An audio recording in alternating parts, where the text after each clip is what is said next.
Welcome to the program. Hope you had a happy Easter. Is the market ready for a correction or not? We'll talk about that. We'll look at Telstra and TPG. We'll discuss Brambles and we'll also have a look at Tabcorp. I'm Marty Switzer. I'm Peter Switzer. I'm Paul Rickard. And we're mad about money.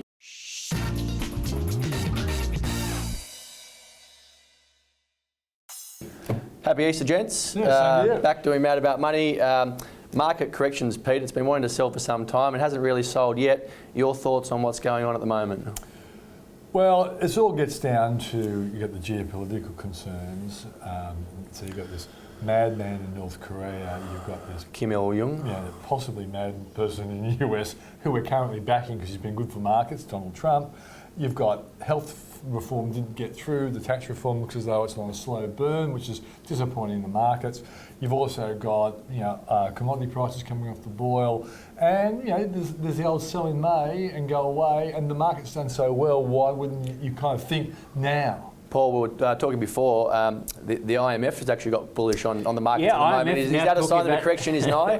IMF actually been bullish for the first time, probably a big bear sign. Can you be contrarian on the IMF? But, well, look, I'll give them their credit. I mean, the world economy has improved, so it's about time they recognise it. We're also quite bullish in Australia. I think the other issue, throwing Peter, we've now got elections in the UK, we've got the first round of elections. The first round of elections in France in a week's time or so.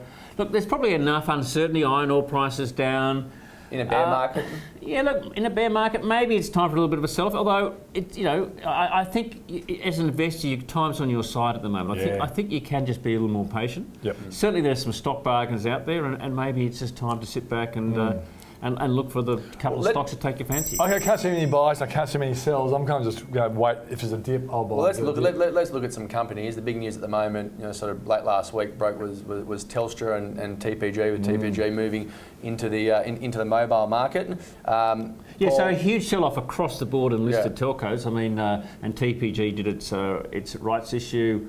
It down yesterday to $5.50, which is only marginally just above the rights price. Yeah, but it's a huge sell-off. It's a huge sell-off because it was trading at $6.60 before it announced the Spectrum purchase, and it only did a 1 for 10 or 1 for 11 rights issue. So it's well below the theoretical ex-rights price. Was it a $12 share once? It was a $12 share. I think TPG is an interesting company and probably good value at $5.50 for the patient. I mean, Tio's got Tio's got a fantastic track record. Don't forget his wife Vicky; she's in there as well. Obviously, there's more stock floating around, and I think TPG looks pretty good as a bit of a go. Telstra at $4. Yeah, I'm in the Telstra at $4 cap. I think. Are you concerned about the dividend? Well, I think the dividend's got to be cut, and I think that I agree with the analysts who say that's would be positive for the stock. I think you got to think what can Telstra do from a management point of view. It's got this capital review going on at the moment. If I was Telstra, you've got... it's got cash. It's got cash, but look, it would probably need to send a positive sign to the market, and maybe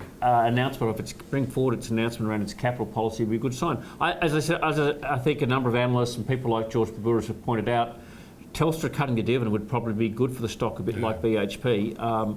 And at $4, dividend cut, say, from 31 cents to 20 cents. That still puts Telstra on a yield of 5%. And Shaw and Partners have a target of $3.78. So is it a buy, hold, or sell, Pete, Telstra? I think it's moving to the buy zone. For dividend pays, even if they cut dividends, it's still going to be a good yield. And I think eventually they will come up with some kind of play. But Andy Penn's just taking his time, I reckon. Brambles, Paul, announcement this morning. Brambles, third quarter very trading boring update. Company, but boring can be good investing. Boring can be good. Look, it's been a bit punished by the market. A lot of people saying that maybe that it got a little bit carried away in its half-year announcement, got punished.